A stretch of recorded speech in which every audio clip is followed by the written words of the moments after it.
정의로운 세상을 꿈꾸는 청소년 세계와 소통하다 정세청소에 오신 여러분 환영합니다.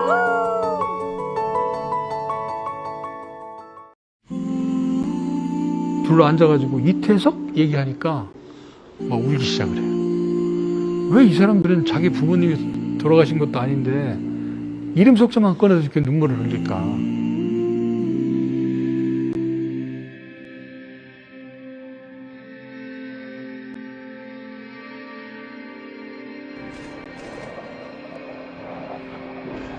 죽는 게 일상화되어 있는 거예요, 거기는.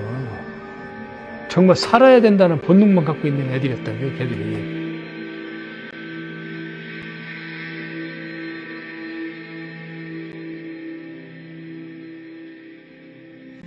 아이들이 필요한 것, 아이들을 위해서 뭔가 해주려고 일하는 노력들 있잖아요. 이게 아이들을 이제 사로잡기 시작한 거예요.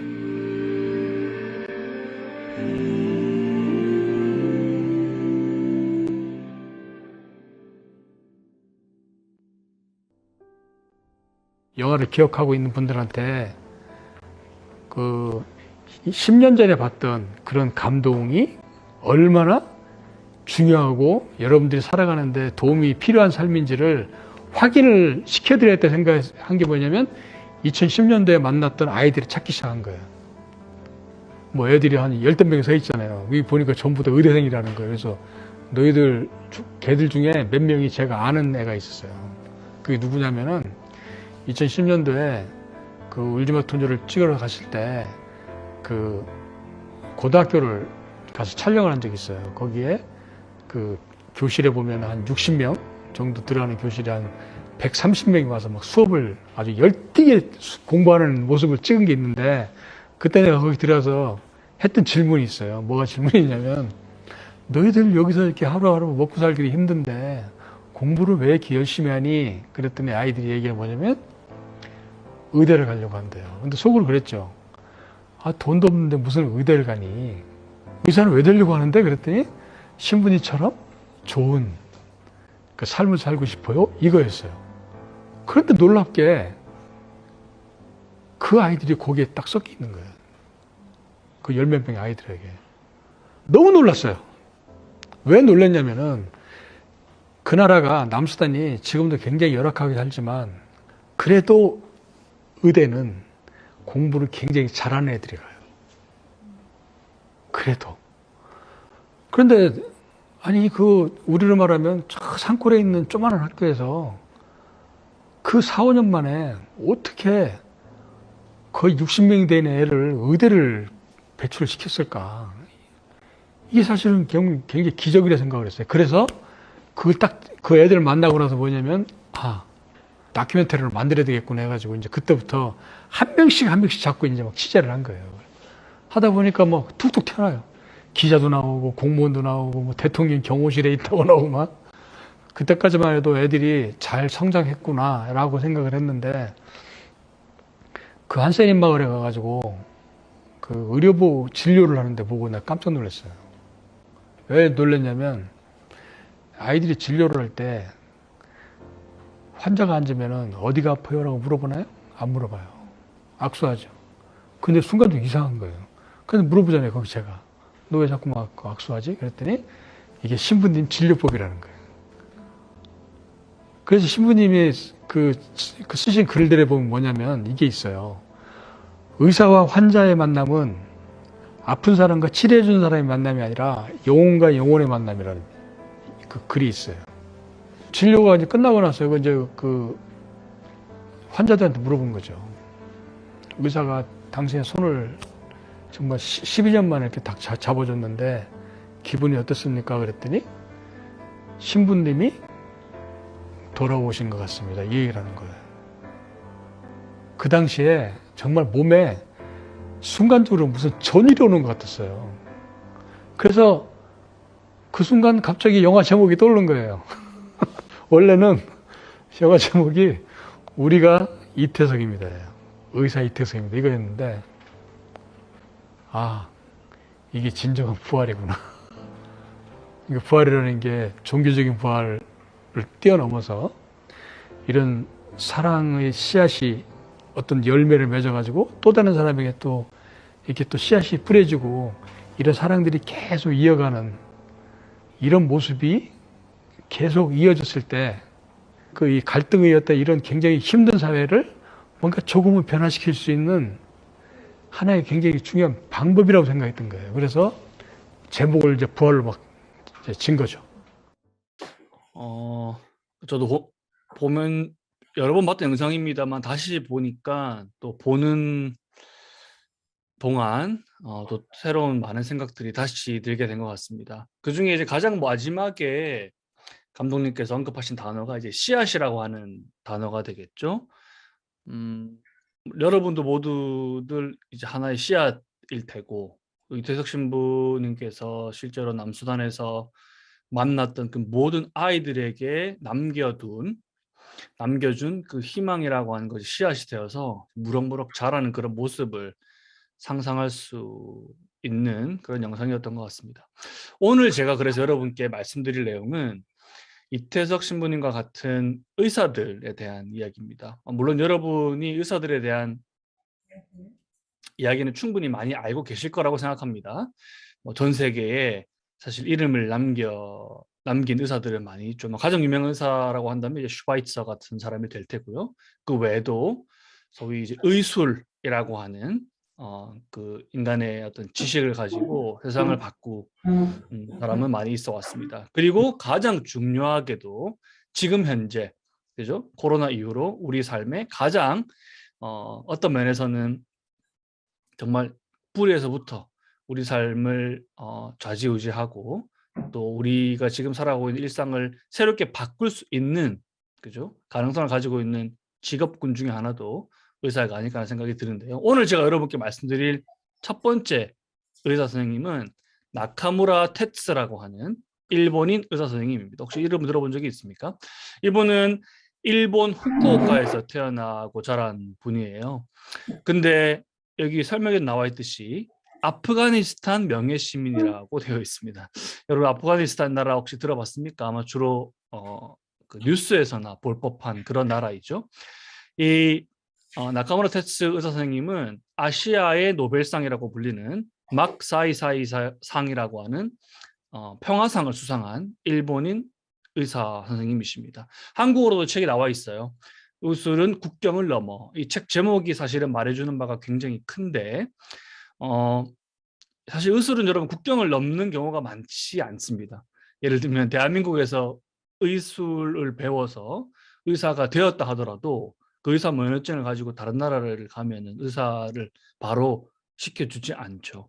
그러니까 국경을 넘어서 의술을 발휘하는 것 자체가 원칙적으로는 간단하고 쉬운 일은 아닙니다. 나카무라 테츠의 삶을 요약해주는 이 책의 제목은 의술은 국경을 넘는다라고 하는 것이 되겠죠. 그래서 나카무라 테츠 선생님 이야기를 조금 여러분께 말씀드리면 어릴 때부터 이제 산과 그리고 벌레를 좋아해가지고 어릴 때 집안에 벌레들을 막 이렇게 모아두고 또 그 본인이 가지고 있는 그 조그마한 철장 안에 벌레들을 기르기도 하고 했었다고 해요. 그 중에 특히나 이제 벌레들이 많은 곳은 주로 산이죠. 그런 의미에서 이제 산을 굉장히 좋아했고 어른이 되어서도 후쿠오카, 아까 말했죠, 후쿠오카 출신이라고, 후쿠오카 등반협회의 회원이자 또 그 회원으로 소속된 의사이기도 했다고 합니다. 그러면서 이제 그러니까 산을 좋아하니까 전 세계에 있는 많은 산들을 가게 돼요. 그러면서 뭐 인도, 네팔 등을 가게 되는데 그 중에 그 파키스탄, 이제 네팔 또 아프가니스탄 인접하고 있는 티리치미르라고 하는 파키스탄 북부에 있는 힌두쿠시 산맥의 최고봉이라고 합니다. 그래서 여기 나비라고 되어 있는 건 이제 벌레들 좋아하는데 그 중에 나비를 찾아서 가다 보니 이 아름다운 산으로 처음 등반을 하게 되는 거예요. 등반을. 네. 근데 산을 갔다가 이제 그곳에 있는 일상과 삶을 보게 되고 그 사람들을 위해서 내가 무언가를 할 수 있을까? 원래 처음에는 의료 구호 활동으로 그곳을 계속해서 가게 됩니다. 여기 나와 있는 그 페샤와르라고 하는 곳은 아마 여러분 들어본 적도 있을 텐데 예전에 노벨 평화상을 받았던 말랄라 유사프자이가 실제로 탈레반, 원래 이제 그 말랄라 고향은 민고라라고 하는 곳인데 거기에서 이제 탈레반의 총격 습격을 받고 옮겨서 급하게 치료를 받았던 곳이 페샤와르라고 하는 곳이고 이곳을 시작으로 해서 나카무라 테츠 의사 선생님께서 의료 활동을 시작하게 되고 병원까지도 짓게 되는 과정을 거치게 되는데요. 여기 사진에 보시는 것처럼 처음에는 산속에 사는 사람들, 선생님들도 네팔을 가봤었지만 그곳에는 실제로 산 중턱이 아니고 정말 산 꼭대기에 가까이에서 살아가는 사람들도 너무너무나 많거든요. 이 아프가니스탄 그리고 여기 파키스탄 북동부도 마찬가지로 그런 사람들이 많기 때문에 나카무라 선생님께서 가서 직접 진료를 하기 시작하다가 이제 드디어 병원을 만들게 됩니다. 여기 보면 난가하르라고 하는 지역이 있죠. 여러분 집에 돌아가서 나중에 또 지도를 자세히 보게 되면 이 아프가니스탄과 파키스탄과 같은 곳이 도대체 어디 있고 또 내가 이번 생에서 한번 이곳을 직접 한번 놀러 갈 수 있는 혹은 방문할 수 있는 기회가 있을까 싶은 그런 곳이기도 하거든요. 여기에 처음으로 1991년도에 개원 병원을 3개나 만들게 되십니다. 그러면 과정에서 이 소련과 아프간 사이에 전쟁이 발생하게 됩니다. 거의 10년 가까이 이어진 전쟁으로 난민이 600만 명 이상 발생하게 된 그런 전쟁이기도 하거든요. 그리고 전쟁 피해자가 무려 200만 명에 달하고요. 또 그곳 살고 있었던 많은 한센병, 아까 이 대석 신부님 영상에도 나왔던 한센병 환자들 저렇게 많이 있음에도 불구하고 의사는 단 3명밖에 없다라고 하는 그런 현실을 목격하게 되는 겁니다. 그러면서 이 난민 캠프를 순회하는 진료 활동도 펼치게 되고 또 진료소도 더불어 만들게 되는 것이죠. 그 과정에서 이 나카무라 테츠 선생님의 어떤 철학을 우리가 좀 엿볼 수 있습니다. 이 나병이라고 하는 건 나중에도 아마 여러분 제가 오늘 여러분께 소개해드릴 숫자로는 4명의 의사가 될 텐데 이분들이 공통적으로 이야기하고 있는 것 중에 하나가 바로 이 구조적인 문제입니다. 이 나병이라고 하는 건 여러분 전염병이 아닌 것으로 밝혀지게 되었죠. 그럼에도 불구하고 이 나병에 대한 공포와 편견과 차별들이 여전히 지금 현재까지도 있다라고 하는 겁니다. 그래서 이것을 그냥 비판하는 것으로 끝나는 것이 아니고 여기 보면 얼굴 없는 잔악성이다 이렇게 표현이 되어 있죠. 그러니 우리 삶에 실제로 어디에서 근거하는지는 알 수 없지만 그럼에도 불구하고 존재하는 이 구조적인 어떤 잔악성 혹은 폭력성을 해결해야만 된다라고 하는 본인의 어떤 사명의식이 있었다라고 볼 수 있겠습니다. 근데 문제는 이 테츠 선생님은 의료 활동에 그치지 않았습니다. 여기 보시다시피 2000년도에 아프가니스탄에 심각한 가뭄이 발생하게 되는데 그래서 사람들이 실제로 깨끗한 물을 먹지 못해가지고 병에 걸리고 여기 아프가니스탄뿐만이 아니라 실제로 아프리카에 있는 많은 나라들 중에 이 배수 시설이 잘 갖춰지지 않아서 실제로 태어나는 아이들 중에 절반 가까이가 기형아로 태어나는 경우도 있고 혹은 이 수질 관련된 질병도 실제로 굉장히 많거든요. 그래서 그 문제를 해결하고자 본인은 실제 의사 선생님임에도 불구하고 지금은 의사보다 이 깨끗한 한 방울에 물이 더 필요하다라고 하는 본인의 그런 진단을 내리게 됩니다. 그러면서 우물을 만들기 시작하게 된 것이죠. 그러니까 나카무라 테츠라고 하는 사람은 말하자면 의사로만 규정할 수 없는 그런 인물이다 이렇게 볼 수 있겠습니다. 그래서 우물을 이제 만들기 시작하는데 이 우물이 그저 사람들에게 깨끗한 물을 가져다 줄 뿐만이 아니고 강을 연결하는 수로를 만들기도 하고요. 또 여기 보시다시피 나라 전체 혹은 도시 전체를 이 메마른 땅에서 이렇게 물이 흐르는 곳으로 바꾸는 역할을 하게 되는 것입니다. 그러면서 아프가니스탄의 대통령으로부터 그 공로를 인정받아 아프간 명예 시민으로 이제 임명이 되게 된 것이죠. 그래서 여기에도 마찬가지 테츠 선생님께서 생명, 의사로서 생명, 또 이 수로를 만들어 줌으로써 깨끗한 물을 공급해서 그 희망의 씨앗을 뿌렸다라고 볼 수 있겠습니다. 그래서 이제 의사 선생님, 즉 의술로서도 많은 사람들을 살렸습니다만 이 수로를 만들고 그들에 대한 말하자면 공감 능력, 또 구조적인 문제들을 해결하고자 하는 자신의 소명의식과 같은 것으로 사람들을 60만 명에 달하는 사람들을 살렸다 이렇게 알려져 있습니다. 그래서 그 영상을 잠깐 여러분 볼 수 있거든요. 잠깐 나카무라 테츠 선생님 영상을 잠깐 보고 또 다른 의사 선생님들 여러분께 또 소개해 드릴 수 있도록 하겠습니다. On the morning of September 11th, I got an emergency call from Jalalabad with the news of the terrorist attacks in the U.S. The TV news carried tense reports about a relatively unknown country, Afghanistan. Every nation. President Bush declared America is strong and called for retaliation, to the applause of the American people. Or you were with the terrorists. It seemed that people were possessed by something. Our civilization had lost its moral compass. That made me extremely sad. A Japanese doctor has engaged in medical practice in Afghanistan for many years. Dr. Tetsu Nakamura. In 2001, Afghanistan faced a drought of historic proportions, which devastated the country's agriculture. There were food shortages. Hunger and thirst took the lives of many people. The source of the problem was the historic drought that afflicted Afghanistan. Throughout the area, wells for drinking water had gone bone dry.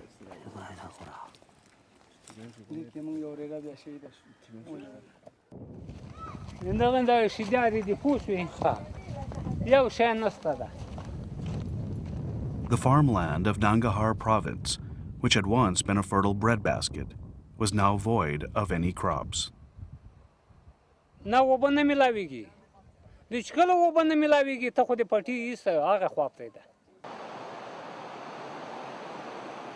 Actually, this is a wrong map. And saying that we can get the water rather this side.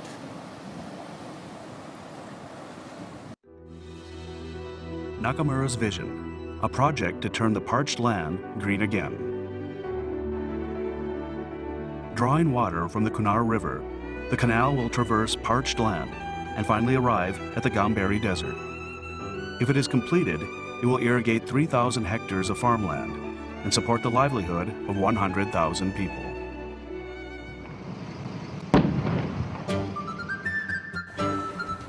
March 2003, the irrigation project was launched. Funding was provided by Peace Japan Medical Services, an NGO that supports Nakamura's activities.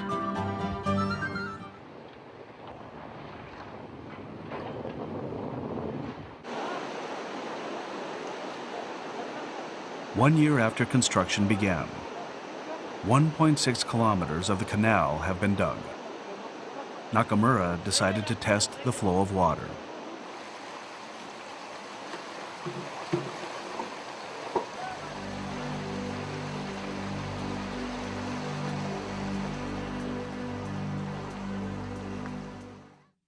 And then,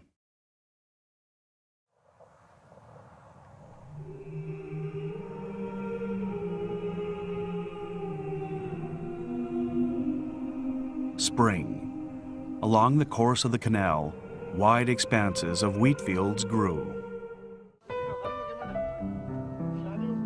What will we pass on to future generations? Now, as the desert becomes green fields, trees grow lush and dense. Sheep laze along the riverbank. Fruit ripens in profusion. For all living things to live in peace. That is the undeniable evidence of bounty. A ceremony was held to celebrate the completion of the irrigation canal, the mosque, and the madrasa. Bismillahirrahmanirrahim. Kudaje patulu nangara no pura patula pana pura khair ki. Kore wadan. Amen. Nakamura turned over the operation of the mosque and the madrasa to the local population. Zindabad. The Gambari Desert, which was called the Valley of Death, where not a single tree grew, has been reborn as a vast plain of green.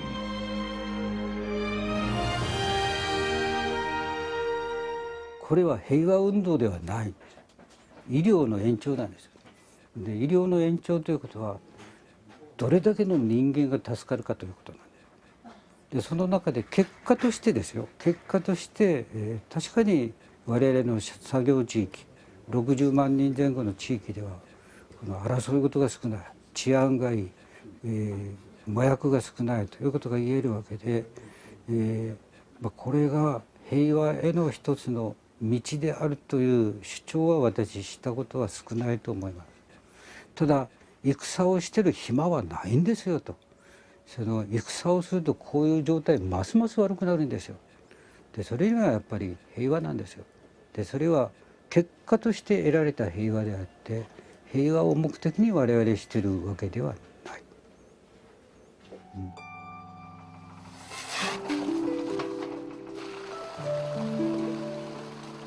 It is our privilege to witness the exuberant dance of life in the smiling faces of children playing by the river's edge.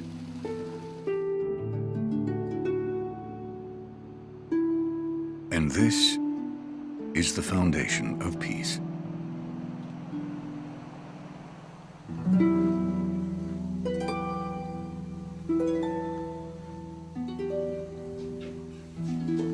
네, 여러분 잘 보셨습니까? 아니, 사막을 이 평원과 농경지로 만들었다라고 하는 것은 사실 아무나 할 수 있는 일은 아니겠죠. 아마 아시아의 노벨상이라고 하는 그 막사이사이상보다 아마도 노벨 평화상을 받아도 모자라지 않을 그런 분이 아닐까라는 생각이 듭니다. 아까 영상에서 마지막에 인터뷰에서 이런 말씀하셨죠. 내가 한 것은 의료 봉사활동일 뿐이다. 그러니까 즉 사람을 살리는 일. 그 결과로 치안도 좋아지고 마약도 줄었고 제일 중요한 것은 아이들이 웃음을 되찾았다. 이것이 바로 평화가 아니겠는가라고 하는 내용을 여러분 보셨습니다. 아니나 다를까 인디고 소원에서도 우리 나카무라 선생님께서 연락을 했었습니다. 2019년 10월 31일 이렇게 되어 있죠. 일본에 있는 인디고 소원을 예전에 초대해서 오기도 했었던 모리 겐이라고 하는 작가님이자 우리 인디고 소원의 친구이죠. 연락을 해서 나카무라 테츠 선생님을 한국으로 초대하고 싶다라고 하는 연락을 했었습니다. 그래서 이런 답을 보내주셨어요. 오래 기다리셨고 나카무라 선생님께서 비로소 이 아프간 활동이 조금 끝이 나서 일본에 계실 예정이라 일시를 검토해서 인디고 소원에서 초대하신다면 한국으로 가실 수 있도록 하겠습니다라고 하는 답장이 왔었습니다. 그러고 이제 새해에 일정을 잡는 와중에 이런 좀 충격적인 뉴스를 보게 되었어요. 아프가니스탄에서 일본인 의사가 탑승한 차량이 총격 피해를 입어서 5명이 사망하고 1명이 부상했다. 근데 바로 이 5명 사망자 중에 1명이 바로 나카무라 테츠 선생님이셨던 것입니다. 자, 그래서 나카무라 테츠 선생님의 이야기를 보면서 우리는 그런 생각을 할 필요가 있겠습니다. 생명을 구하는 것만큼 가치 있는 일은 없다. 여기서 말하는 이 생명이 비록 의술로 시작하였습니다만 그 끝은 의술로 끝나지 않았죠. 그것 너머에 생명을 구할 수 있는 일은 사실 의술 말고도 무궁무진하게 많다라고 하는 그 사실. 거기에서 여러분이 좀 생각해 볼 수 있는 부분도 분명히 있을 겁니다. 왜냐하면 오늘 제가 여러분께 소개해 드릴 다른 이제 나카무라 테츠 선생님뿐만이 아닌 다른 의사 선생님들도 의술이라고 하는 것을 통해서 말하자면 새로운 생명, 새로운 삶, 새로운 사회를 만든 분이다라고 말할 수 있을 것이거든요. 이태석 신부님 또한 마찬가지로 울지마 톤즈라고 하는 다큐멘터리를 직접 보게 되면 그 남수단의 아이들에게 아픈 사람들을 치료해 주는 것만으로 끝나지 않습니다. 그 아이들에게 영어를 가르치고 공부를 하게 하고 음악 활동을 함께 하고 밴드를 꾸리고 하는 이야기들이 그곳에 다 담겨 있거든요. 그러니 생명이라고 하는 것은 의술로만, 의학 기술로만 구하는 것이 아니고 그것 너머에 인간에 대한 사랑, 또 애정, 또 이들에게 가장 중요하고 필요한 것은 무엇일까에 대한 그런 인문학적인 고민이 함께 담겨 있다. 이렇게 볼 수 있겠습니다. 자, 그래서 나카모토 선생님의 이야기를 마무리 짓자면 내가 절대 양보하지 않았던 기본 방침은 다른 사람의 신심에 대해 언급하지 말고, 그러니까 여기서 말하는 종교적인 것, 또 국가, 민족 입장 등을 초월해서 이들과 내가 함께 할 것이다라고 하는 본인의 철학을 직접 실천했던 한 의사이자 또 인간이었다. 이렇게 이야기를 정리해 볼 수 있을 것 같습니다. 자, 그 다음에 여러분께 제가 소개해드리고 싶은 의사는 폴 파머라고 하는 의사 선생님입니다. 아마 여러분 이름 들어본 적이 또 있을 수도 있습니다. 폴 파머 선생님은 건강의 동반자들, 여러분 오늘 꼭 집에 가서 한번 찾아보시기 바라겠습니다. 건강의 동반자들이라고 하는 국제의료기구를 만들었던 3명의, 여기 사진 쪽에 나와 있는 사람이죠. 3명의 창립자 중에 한 명입니다. 물론 그 중에 가장 주도적인 역할을 했던 분이고, 나머지 2분 오피리아 달과 김용 선생님이 차후에 함께 합류를 하게 되죠. 그래서 이 분들의 이야기가 벤딩 디 아크라는 영화로 만들어져 있습니다. 그래서 영화를 다 보는 시간은 꼭 여러분 다음에 가지도록 하고요. 짧은 영상이 있거든요. 그래서 영상을 먼저 보고 폴 파머 선생님에 대한 말씀을 여러분께 이어서 드릴 수 있도록 하겠습니다. El tratamiento consistía de más de 11 medicamentos que se tomaban los pacientes al día. A ver, Melquiades. No tengo ganas de tomar más, porque no me siento bien conmigo mismo. Estas medicinas tienen efectos secundarios fuertes, pero son los únicos medicamentos que pueden ayudarte a eliminar el bacilo resistente. Tengo 3 años con medicina y nada. Nada, 3 años. Es peor aún. Our patients went through hell in getting treated. Melquiades, más que el tema de tomar los medicamentos, sí, es un problema de desesperanza, ¿no? De agotamiento. Y es entendible, ¿no? ¿Qué pasa? These community health workers were very, very courageous and special people to be supremely compassionate with these patients who very well can infect them. Both the community health workers and patients, they didn't just do this for Caraballo. They did this for the whole world. Sin guerra no lo puedes ganar. Tiene que ser un buen guerrero. Yo voy a ganar. If the first patients got cured, then we knew that we had an argument. Because the first stage in the argument was, even if you wanted to do it, you shouldn't start because it's simply impossible in resource-poor settings. We have a club to play for you. Fue una lucha en la que fue bien dura. Wow. Gracias al apoyo tanto de los doctores, tanto de That's familia, tanto de personas que realmente estuvieron ahí, se puede decir que estoy aquí.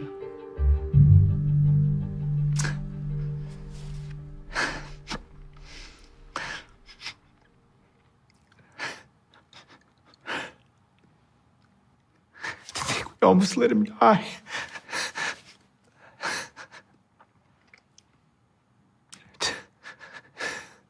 To think we almost let him die just because we thought it was inconvenient for us, just because we didn't think that he deserved it. I've seen others like this, but it's just, this is, what a transformation, my God. I mean, look at this confident young man, you know, who's out to take on the world.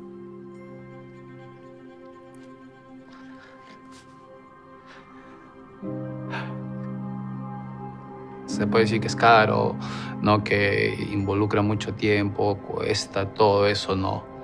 Pero yo creo que lo vale, ya que más adelante se va a ver reflejado realmente en todas estas personas. 네, 여러분 방금 보신 영상에 나오는 것처럼 이 폴 파머, 김용, 오피리아 달 이 세 명이 만든 건강의 동반자들이라고 하는 국제의료기구 단체는 방금 보신 영상에 나와 있는 페루뿐만이 아니고 전 세계에 이렇게 말하자면 의료 기술뿐만이 아니고 의약품 또 기본적인 처방을 받지 못해서 실제로 죽음을 맞이하는 많은 사람들의 생명을 살리는 일을 했던 것입니다. 특히 이 중에 아까 제가 말씀드린 것처럼 이 건강의 동반자들이라고 하는 단체를 만든 가장 주도적인 역할을 했던 폴 파머 선생님은 현재 미국 하버드대학교 의과대학에 계시는 의사 선생님이기도 하고요.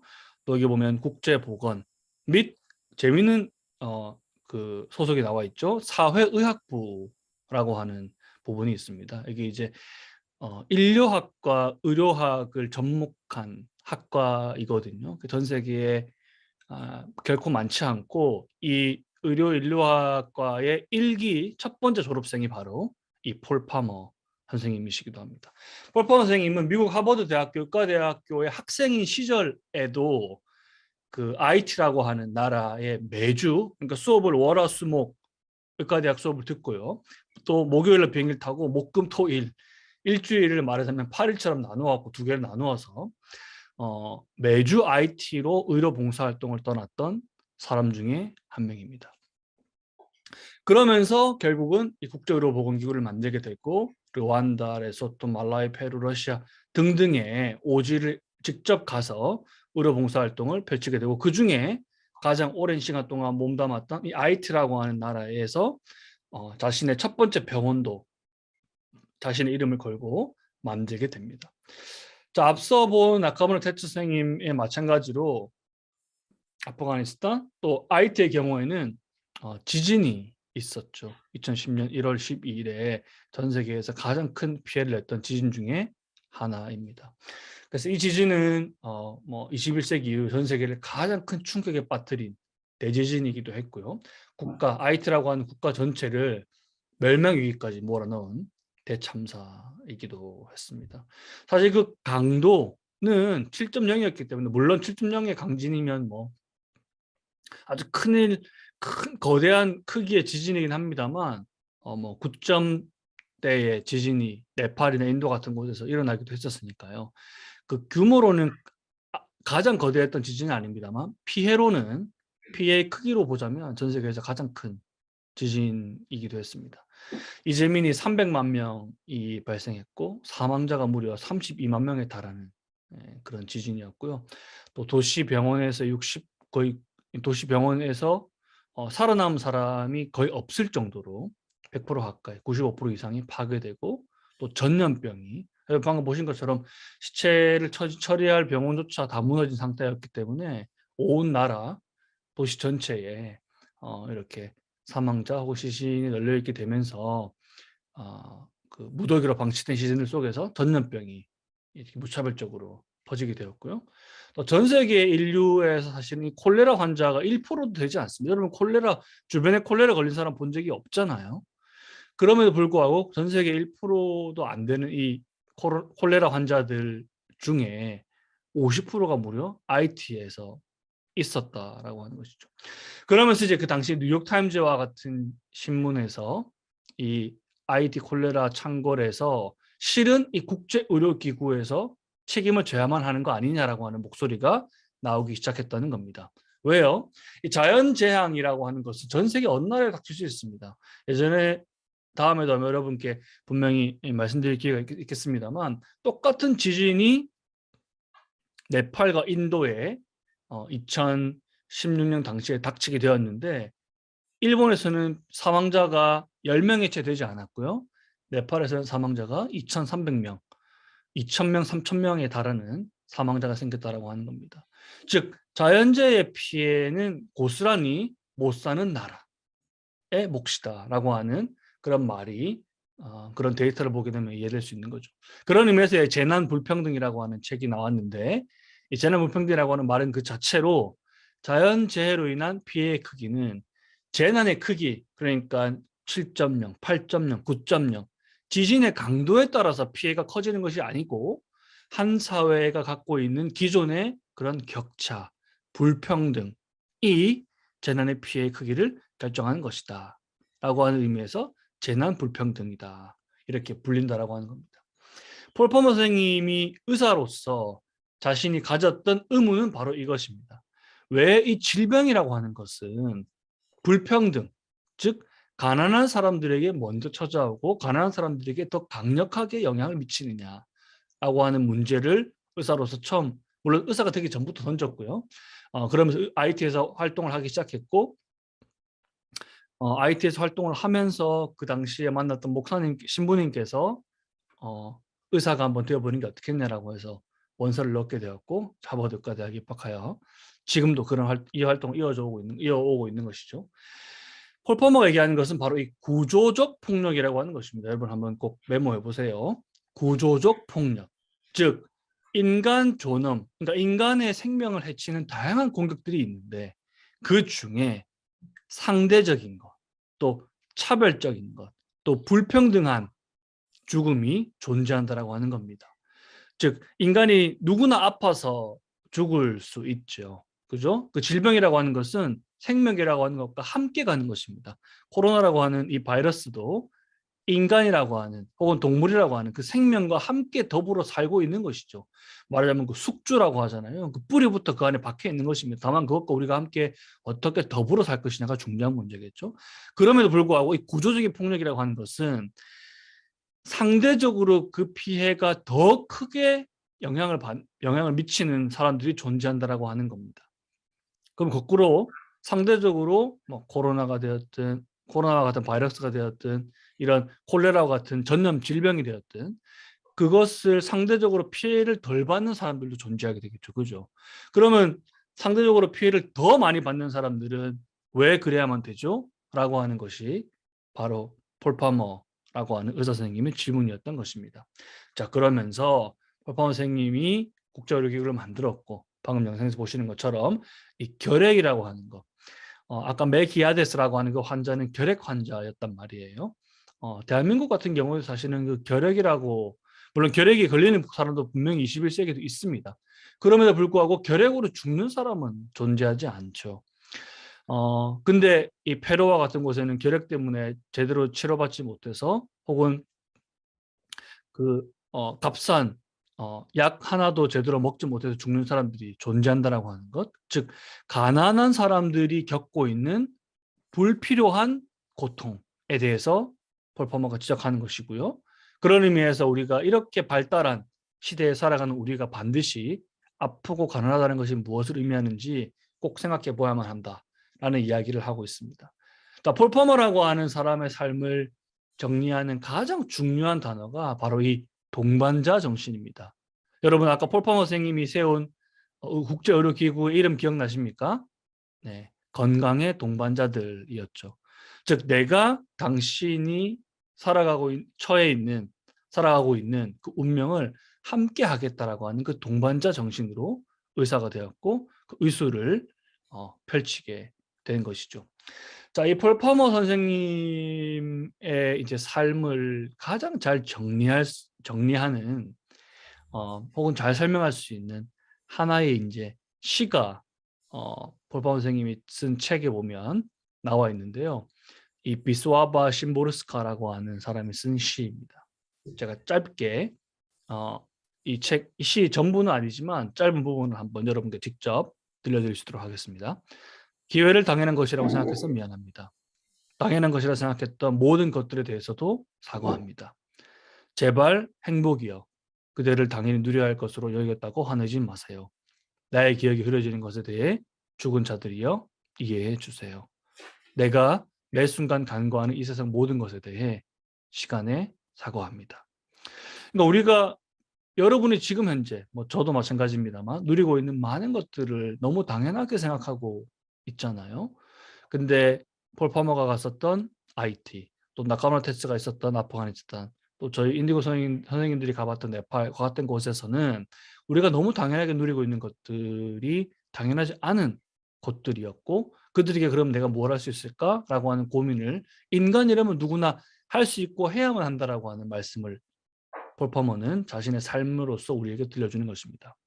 자, 그 다음에 이제 소개할 의사가 김용인데요. 여러분, 김용 혹시 들어봤습니까? 방금 영상에도 나와 있었죠. 폴 퍼머 선생님과 함께 이 건강의 동반자들이라고 하는 국제기구를 만든 사람이 바로 이 김용입니다. 김용은 12대 세계은행 총재로서 두 번 연속 재임했었던 분이시죠. 당시 미국의 버락 오바마 대통령이 총재로 추천을 했고 만장일치로 연임을 결정하게 되어서 세계은행 총재를 무려 7년 넘게 재임했었습니다. 자, 그 당시에 폴 퍼머가 2012년도에 세계은행 총재가 되었고 2014년도에 여러분 또 들어봤을 에볼라 바이러스가 전 세계적으로 퍼지게 됩니다. 이 에볼라 바이러스로 그 당시에 2년 동안 10,000명 이상이 사망하게 되었는데, 문제는요, 미국으로 들어왔던 환자들 중에 환자들에게 아주 즉각적인 조치를 하여서 사망자가 전혀 생기지 않았던 그런 케이스로 알려져 있죠. 여기에서도 마찬가지로 김용이 던졌던 질문도 이것입니다. 왜 가난한 사람을 치료하는 것보다 경제 성장을 더 중요하다고 말하는가? 우리는 이 가난한 사람들을 치료함으로써 경제 성장을 더 큰 의미에서 이루어낼 수 있는데도 불구하고 왜 우리는 이것을 A 아니면 B, 꼭 두 개 중에 하나만 선택할 수 있다고 말하는가와 같은 질문을 던졌던 것입니다. 사실 세계은행이 하는 일은 전 세계에 너무나 많죠. 대한민국 같은 경우 여러분 경부고속도로, 대구 지하철과 같은 것들이 바로 세계은행의 원조로 지어진 것들입니다. 그래서 이 에볼라 바이러스가 전 세계에 퍼지게 되었을 때 김용은 전직 의사였죠. 그리고 세계은행 총재가 된 것입니다. 그러면서 전염병 채권을 발행하기도 하고, 즉 전염병이 유행하는 것을 즉각적으로 막는 그 대처를 하는 데 있어서 아주 결정적인 역할을 했고, 그 대응에 있어서 신속함을 발휘했기 때문에 그 리더십이 전 세계적으로 많은 칭찬을 받았습니다. 그 당시 김용이 얘기했던 것은 하나입니다. 단 한 사람도 죽지 않게 하라는 것이었거든요. 사실 이 말이 너무 당연하게 우리는 생각하고 있는 말임에도 불구하고 실제로는 이 단 한 사람도 죽지 않게 하라라고 하는 이 김용의 메시지, 또 철학이 얼마나 지켜지지 않고 있는가를 생각한다면 저 말이 갖고 있는 어떤 무게를 우리가 좀 느껴볼 수 있을 것입니다. 그래서 김용은 원래는 본인 의사였기 때문에 폴 퍼머와 마찬가지로 아까 말했던 사회의료학이라고 하는 미국의 하버드대학교의 의과대학을 함께 졸업했던 동기 동창생이거든요. 그리고 심지어 룸메이트이기도 했습니다. 그러면서 의사로서 또 세계은행 총재로서 이 가난의 문제, 또 가난으로 발생하는 의료 격차의 문제, 의료 불평등의 문제, 또 의료 불평등 혹은 경제 불평등으로 인한 의료에 생기는 재난 불평등의 문제를 극복할 수 없는 문제가 아니다라고 주장했고, 사실 세계은행의 모토가 결국은 가난으로부터 벗어난 세계를 만드는 것이 목표이기도 하거든요. 그래서 김용의 철학이 담겨 있는 테드 영상이 하나가 있어요. 그래서 여러 가지 영상 중에 있습니다만 여러분께 꼭 들려주면 좋겠을 이야기만 조금 줄여봤거든요. 그 영상을 같이 보고 남은 이야기를 이어서 해보도록 합시다.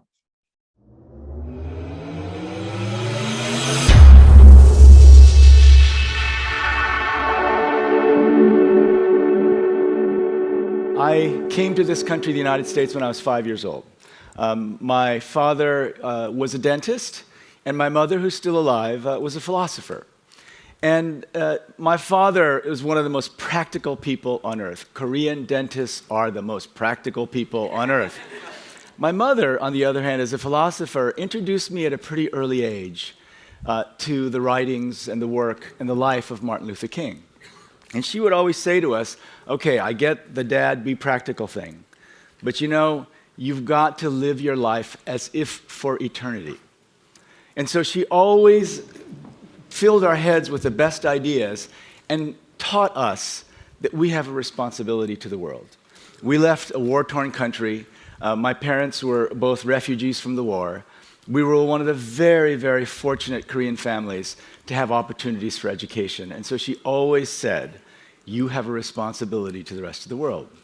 So for most of my adult life, I spent time in places like Haiti and Peru, in the prisons of Siberia, in Africa, trying to provide health care.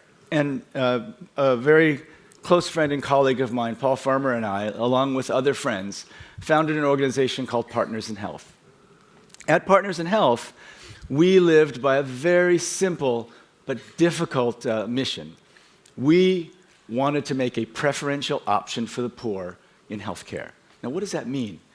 For us, having had this amazing opportunity to study medicine and anthropology at some of the greatest institutions of higher education, we felt that we had a deep, deep responsibility to try to bring the best of medical science to the poorest people. When I came to the World Bank in July of 2012, this question haunted me. I walked through the door, on the wall says, our dream is a world free of poverty. And then the question for me was, well, how long will it take for us to stop dreaming about it and actually put an end to poverty? Some people said you can't do that. Some people said, you know, the poor you will always have with you. But we beg to differ.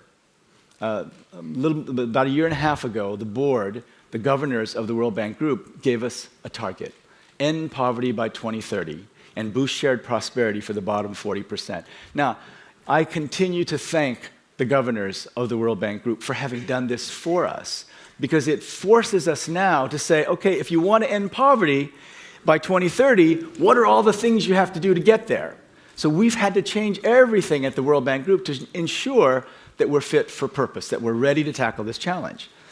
And so what are the things that you need to do? The first thing you need is economic growth. You know, 2/3 of all the people lifted out of poverty, and maybe more, have been lifted out of poverty because of economic growth. But it's not just any kind of economic growth, it's economic growth that really helps the poor. So this is Bangladesh.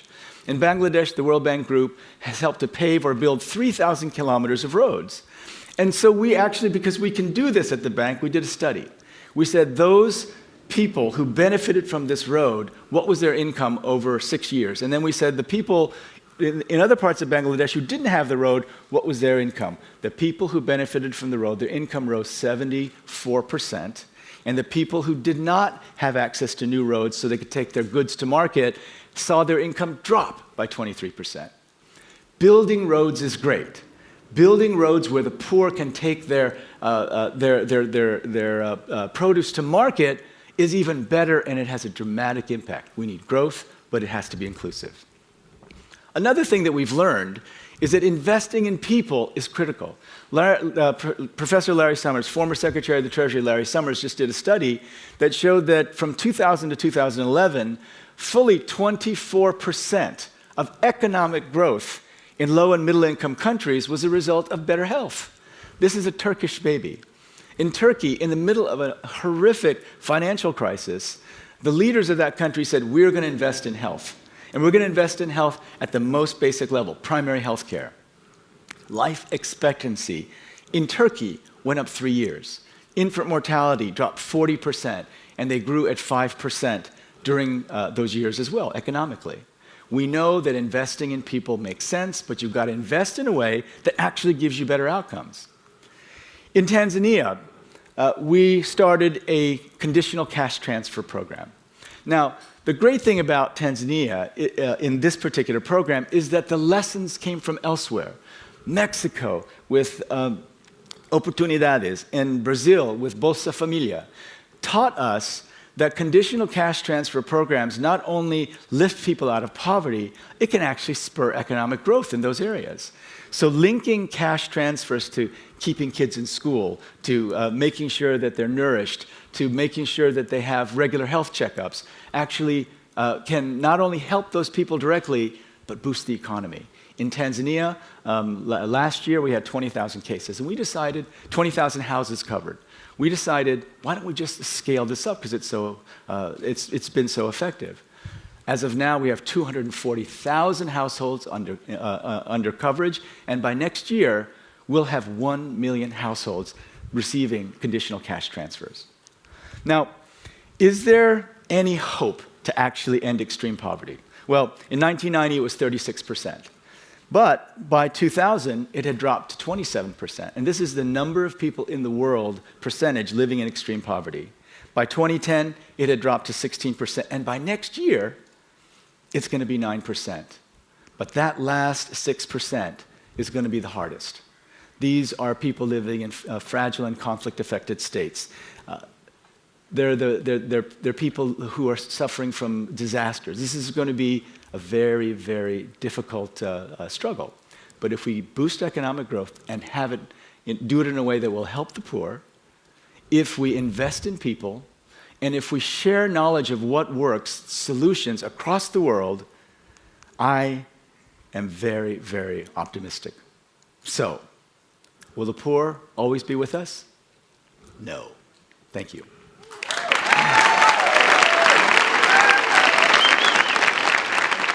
네, 아마 이 표현이 김용의 삶을 또 세계은행 총재로서 본인이 했던 실천들을 설명하는 가장 근사한, 가장 적절한 표현이 아닐까라는 생각이 드는데요. 지성의 비관주의, 의지의 낙관주의. 여기서 말하는 비관주의가 딴 게 아니고 이 세상이 실제로 얼마나 문제들이 많은지에 대해서 공감할 수 있는 그 능력을 의미하는 게 될 겁니다. 이것이 지성인 이유는 실제 우리가 공부를 하고 세상에 대해서 점점 더 알아가게 되면서 얼마나 이 세상에 어떤 문제가 있고 실제로 방금 보신 것처럼 많은 수치들도 등장하고 또 전 세계에 있는 많은 프로그램들, 실제로 나라에서 실천하고 있는 프로그램들이 등장하지 않습니까? 그것을 알면 알수록 그 안에 있는 어떤 문제들이 분명히 눈에 보이기 시작할 겁니다. 거기에 대해서 내가 관심을 갖고 세상에 문제가 많다라고 하는 인식을 갖는 게 지성의 비관주의라고 말할 수 있을 거고요. 의지의 낙관주의라 하면 김용의 강의의 가장 마지막에 나오는 것처럼 가난이 없을 수 있을까요? 가난이 우리와 함께 영원히 있을까요? 아니요, 그렇지 않습니다라고 말할 수 있는 그 희망, 그 낙관을 우리가 같이 한번 배워볼 수 있을 것입니다. 그러면서 이제 김용 선생이 이제 뭐 그 이후로도 많은 활동을 이어오고 있는데요. 그래서 인류의 적이라 할 수 있는 이 가난, 또 가난으로부터 비롯되는 아까 뭐 보셨던 의료를 비롯한 많은 불평등의 문제를 함께 해결할 동반자를 환영합니다라고 하는 글을 쓰신 적이 있습니다. 그래서 여러분도 거기에 함께 동참할 수가 있겠죠. 여기 나와 있는 것처럼 실제로 에볼라 문제, 또 이 팬데믹, 특히 이제 코로나 이후로 김용의 리더십이 다시금 화제가 되었습니다. 왜요? 김용이 에볼라가 닥쳤을 때 우리는 분명히 머지않아 새로운 더 위험한 팬데믹에 직면할 것이다라고 하는 것을 뭐 말하자면 예견한 적이 있거든요.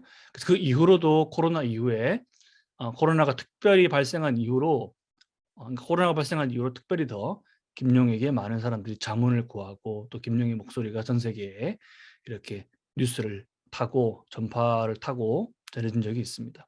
그래서 결국은 중요한 것이 방역 모델이다 이렇게 되어 있죠. 제가 이제 마지막으로 여러분께 소개해드릴 의사 선생님이 바로 이 모델이라고 하는 것을 만든 분이기도 한데요. 김용의 이야기를 좀 정리하자면 김용이 본인이 이제 자신의 삶에 대해 소개를 할 때 아버지는 치과 의사 선생님이었고 어머니는 철학자였다 이렇게 말씀을 하셨잖아요. 그러면서 어머니께서 김용에게 끊임없이 마틴 루터 킹 목사와 같은 사람들을 이야기 들려주시면서 했었던 그 질문, 이 세계에 대한 너의 책임은 무엇이니? 라고 하는 질문을 우리는 던져보아야만 한다라는 이야기를 하고 있죠. 이 질문을 우리 모두가 다 함께 공유할 수 있으면 좋겠습니다. 여러분도 이 질문을 가능하다면 책상 위에 이렇게 적어서 붙여놓고 매일매일 한번 되새긴다면 김용만큼 혹은 김용보다도 훌륭한 기여를 하는 사람이 될 수 있지 않을까라는 생각이 들거든요. 그래서 김용이 세계은행 총재로 취임을 할 때 그 직원들에게 했던 이야기가 바로 세계의 문제는 여러분의 문제입니다라고 하는 문장이었다고 합니다. 그러니 여러분도 마찬가지예요. 우리도 실은 전 세계에서 벌어지고 있는, 예를 들면 코로나의 문제와 관련해서 나는 아무 책임이 없어, 나는 코로나와 아무 관련이 없어라고 말할 수 있는 사람이 누가 있습니까? 이것은 모두의 문제이고 우리 모두의 책임이라고 말할 수 있겠죠. 그러니 나는 과연 이 세계에 대해서 어떤 책임을 다할 수 있을까? 라고 하는 질문을 던지는 것은 우리 모두에게 비단 직업을 갖는 것뿐만이 아니고 내가 앞으로 어떤 삶을 살아갈지에 대한 고민을 할 때 가장 먼저 놓여야 되는 그런 질문이 아닐까라는 생각이 듭니다. 자, 여러분의 이 세계에 대한 책임은 뭘까요? 이 질문을 꼭 던져보시기 바라겠습니다. 자, 이제 마지막으로 여러분께 제가 소개해드릴 의사 선생님은 여러분도 분명히 들어보았을 장기려 박사님, 의사 선생님이십니다. 이 성산 장기려 선생님은 한국의 슈바이처라고 불리는 분이시죠. 그리고 특히나 우리 여러분은 더 가까이에서 장기려 선생님을 직접 그 흔적을 추적해 볼 수가 있습니다. 부산에 장기려 선생님이 계셨고, 혹시 원한다면 장기려 선생님의 흔적을 쫓아서 부산의 보건병원을 비롯한 저기 서구 너머에 가서 보면 그 흔적이 다 남아있고 박물관이 있으니까요. 더 많이 알아보면 좋겠습니다. 왜 그러면 제가 장기려 선생님을 이제 마지막으로 소개하고 또 모델이라고 하는 설명을 제가 여러분께 방금 드렸잖아요. 장기려 선생님이 바로 대한민국 의료 시스템, 의료보험의 모델을 최초로 고안하고 만들었던 분이기 때문에 그러합니다.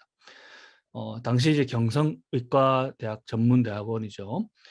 서울대 의대를 수석으로 졸업을 하고 또 의료기술도 굉장히 뛰어나서 국내 최초로 간 절제 수술에 성공했던 그런 분입니다. 그럼에도 불구하고 이 장기려 선생님은 본인이 갖고 있었던 그 뛰어난 의술보다도 실제 치료비가 없어서 의사 얼굴 한번 못 보고 죽는 사람들을 위해서 일하고 싶다라고 하는 이 평생을 바쳤던 그 헌신적인 삶으로 더 많이 알려져 있죠. 이 당시는 그 한국 전쟁으로 인한 피난민들이 대한민국의 숫자로만 따진다면 국민 전체에 거의 달하는 사람들이 발생했었던, 피난민이 되었던 그런 시기였습니다. 그래서 가난한 아이들을 위해서 천막을 세워서 병원을 만들었고요. 또 무료로 의료를 제공했습니다. 심지어 이렇게 일화들을 들어보게 되면 사람들이 이제 돈이 없어가지고 치료비를 내야 되는데 그냥 가라고 했더니 또 그 당시 사람들이 또 인심이 있으니까, 그죠? 치료비 없는 대신에 막 온 그 본인이 갖고 있었던 자산들 중에 닭 한 마리를 가져오기도 하고요. 또 본인이 기른 곡식으로 만든 본인이 길렀던 그 곡식을 결과물로 가져오기도 하고요. 또 사과를 한 봉지에 담아서 사람들에게 장기려 선생님께 가져오는 그런 사람들도 있었다라고 합니다. 제가 아까 잠깐 설명드렸죠. 장기려 선생님 덕분에 우리가 지금 현재 누리고 있는 이 의료보험이라고 하는 것이 만들어졌습니다. 즉 가난한 사람들도 의료 혜택을 받을 수 있으려면 무엇을 만들어야 될까라고 하는 것을 고민하다가 장기려 박사님이 의료보험이라고 하는 것을 만든 것이죠.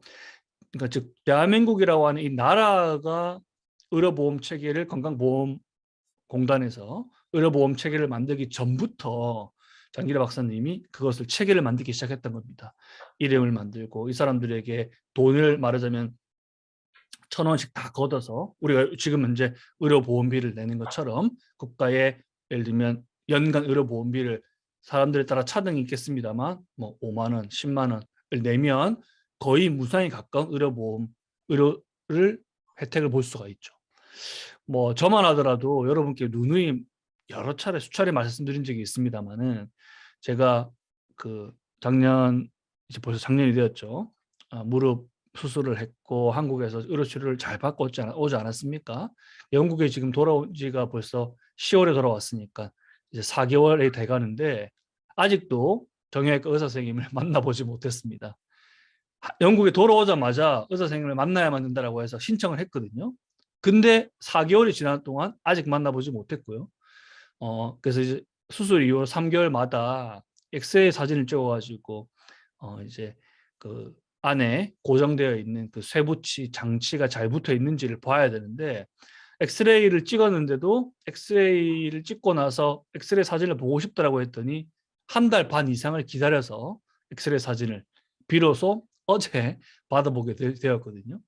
그러니까 이제 이것도 마찬가지로 의료보험이 갖춰져 있는 곳, 의료 시스템이 잘 갖춰져 있는 곳이긴 합니다만 대한민국처럼 즉 장기려 박사님이 고안했던 의료보험의 전 세계의 많은 사람들이 가장 부러워하는 의료보험 시스템을 만들었던 사람이 장기려 선생님이었다는 거예요. 그럼 이분의 마음속에 무엇이 있었기에 이런 것이 가능했느냐, 그걸 우리가 한번 좀 생각을 해봐야 되겠죠. 그 사람들이 장기려 선생님을 장바보라고 불렀다고 합니다. 왜요? 많은 사람들에게 돈도 받지 않고 말하자면 의사로서 의술 활동을 펼쳤기 때문에 그랬겠죠. 근데 거기에 대해서 이 장기려 박사님 아까 처음 말씀하신 것처럼 돈이 없어서 가난해서 의사 얼굴 한번 못 보고 죽는 사람들을 위해서 일을 하고 싶다고 했던 그 말처럼 이 바보라는 말을 듣는 것이 얼마나 어렵고 또 그 말을 듣는다면 진정 성공한 인생이라네 라고 하는 그 철학을 가졌던 분이 만든 의료 시스템을, 그 모델을 우리가 혜택으로 지금 누리고 있다라고 하는 거예요. 전 세계 사람들이 가장 부러워하는 의료 시스템을 가진 나라, 심지어 아까 잠깐 등장했던 오바마마저도 한국의 의료보험 시스템을 차용해서 배우다가 오바마 케어라고 하는 것을 만들려고 했지만 결국은 실패했죠. 대한민국은 여러분 아까 제가 말씀드렸죠. 의료보험을 뭐 예를 들면 5만 원, 10만 원 이렇게 내잖아요. 영국의 사설 의료보험 혹은 국가 의료 시스템이 없는 미국 같은 경우는 달달이 4인 가족으로 기준으로 본다면 의료보험비를 적게는 50만 원, 많게는 200만 원 가까이 달달이 매달 내야만 병원을 가서 치료를 받을 수 있다는 겁니다. 예전에도 뭐 여러 번 뉴스에 난 적이 있습니다만 미국 같은 경우에는 119 구급차 있죠. 그리고 병원에 내가 앰뷸런스에 실려서 가잖아요. 우리나라 같은 경우는 당연히 국가에서 그걸 해줘야 된다라고 우리는 당연하게 여기고 있죠. 아까 심보르스카이 시에 나오는 것처럼 그 기회를 우리는 당연한 것으로 누리고 있잖아요. 근데 미국 같은 경우는 앰뷸런스가 출동해서 병원 응급실을 가게 되면 의료비가 많게는 1,000만 원 이상 청구되는 사례가 아주 다반사입니다.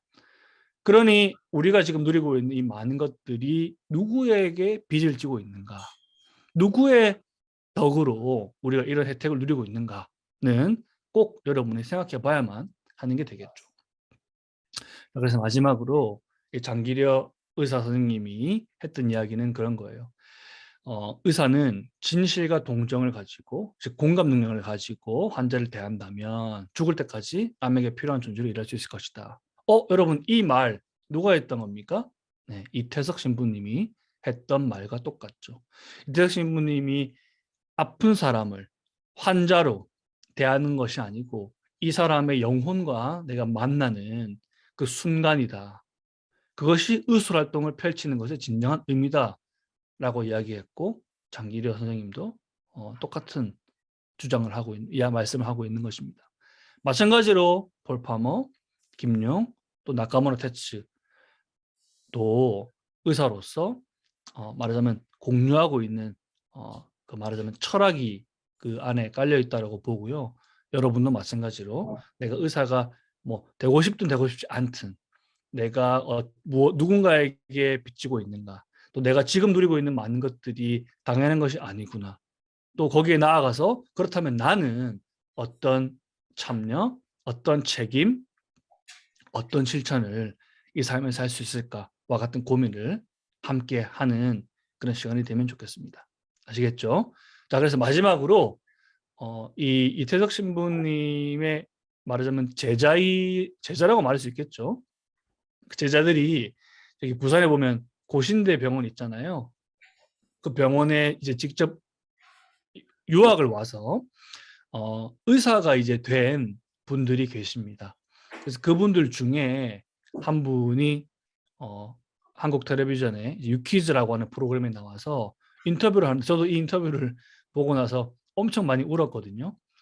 이태석 신부님이 남긴 그 희망의 씨앗이 무엇인지 이 영상을 통해서 함께 보면서 여러분도 그 씨앗이다 라고 하는 것을 잊지 말고요. 또 나는 어떤 이 세상에 대해서 어떤 책임을 가질 것인가 함께 고민하는 시간이 되면 좋겠습니다.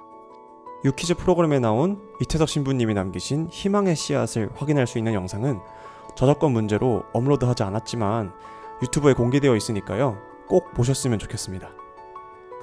4회 4월 12달 작은 강의는 지구를 지키는 것이 나의 일이라면 이라는 책으로 지구를 지키는 정말 수많은 사람들, 노력했던 수많은 사람들을 만나보고 그 사람들에 대한 이야기를 들어보고 함께 토론하는 시간을 가져보려고 합니다. 또 이어서 신청해 주실 분들은 신청해 주시면 또 좋을 것 같고요. 그리고 2회 행사는 6월달로 마련되어 있습니다. 12달 작은 강의 자체는 강의를 듣고 토론하는 시간이다 보니까 토론할 수 있는 시간이 한정되어 있고 좀 작아요. 그렇다면 여러분들이 좀 토론하는 시간을 좀 더 많고 재밌는 시간 즐기고 싶다면은 2회 행사에도 참여해서 이런 시간을 좀 길게 보내보는 것도 좋을 것 같습니다. 다음 달에 또 뵙겠습니다.